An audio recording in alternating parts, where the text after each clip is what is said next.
I've been drawing since I was a little kid, and yet keeping a sketchbook has always intimidated me. I think the main problem is that a lot of us want our sketchbooks to look beautiful and flawless with finished drawings. However, that is not mostly practical, and hence we end up drawing nothing at all.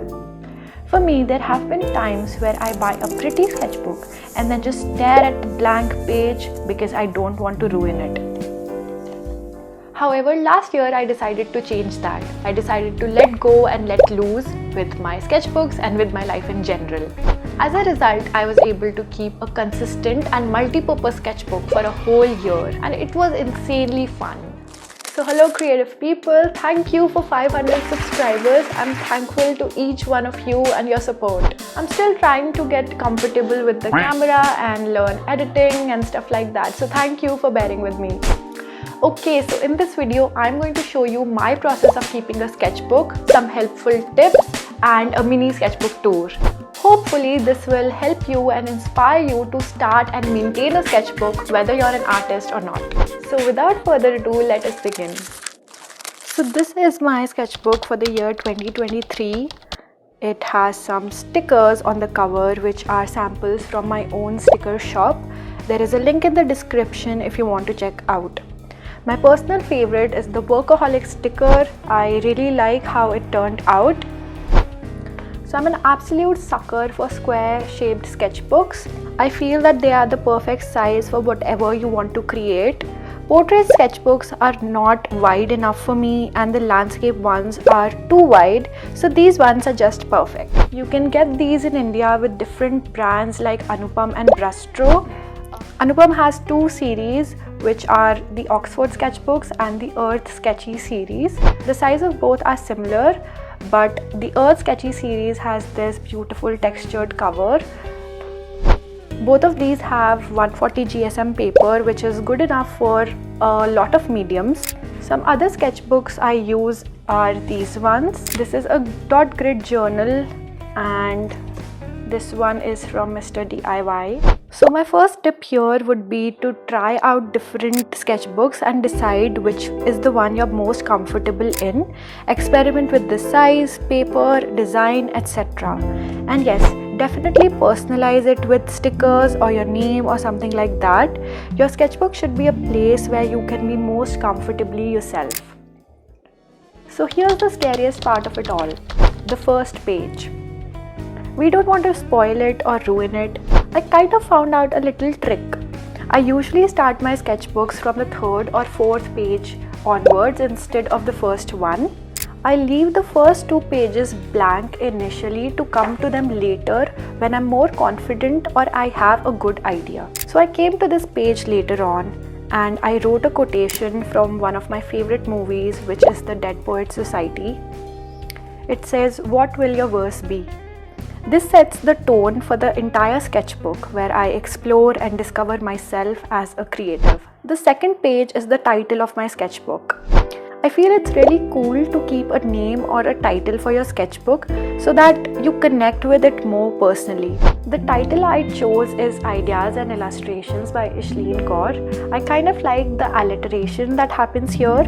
It is very apt because this is where I brain dump all my good and bad ideas and illustrations every now and then. The next page is a collage where I have an India Post receipt, a craft store bill, an airport ticket and another cute Frogo sticker. My tip here would be to multi-purpose your sketchbook. Make it an engaging and interesting experience. You can use it to add collages, maybe a visual journal about your day, a collection of your memories, a coloring book where you color your drawings later on, a scrapbook, or just somewhere you write and draw your ideas and to-do lists. This could also be a big help during art blocks. So here is a peek into some very special pages of my sketchbook. So this is an ideation page for creating stickers for Halloween. I first drew them with pencil and then came back again and again to create outlines and then coloring and then some details. This is me planning my portfolio website, which I host on Wix. I did a lot of experimentation and brainstorming of how I want it to look. These are some thumbnail drawings for a project that I did during my internship in college. These are some ideations and drawings for a very big wall mural. I painted a whole wall in IIT Bombay, and these are the rough sketches for that. Again, I drew them in pencil at first, and then days later I outlined them, and then when I was free I came back to color them with my highlighters. This is a page from January 23 when I went to a cafe to draw. I don't usually go to cafes to draw because I get conscious, but this was me stepping out of my comfort zone, and I made some sketches on what are the things that you could do in cafes, which is eavesdrop, actually enjoy coffee, draw and work and things like that. This is an art journal page where I drew memories from places that I went to throughout the year. I created 2 very cute characters as a part of my freelance project. So this is a very cool page. It has all the ideation for my zine, Barely Awake, Barely Asleep. This is a mini version of the zine that I've added here. This is how the zine actually turned out. This is the rough cover that I drew, and this is the final one. The zine also is available on my shop if you want to take a look. So sometimes I just open Pinterest and draw the first things that I see and then color them in my own style and give them some details. So this is entirely from Pinterest. This is not my original drawing. This is a page from when I was watching a movie and I was drawing the scenes along the way. This is a rant from when I wanted to quit social media, so I wrote it here and then I actually posted it on my Instagram. This is again a very cute page which I drew inspired from Pinterest.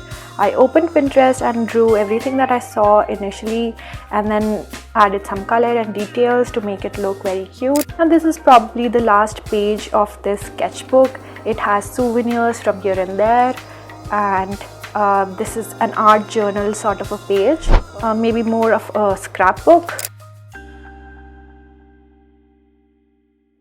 So that's how I used a sketchbook for a whole year. If you're starting a sketchbook this year, please drop a comment and let's work on our sketchbooks together.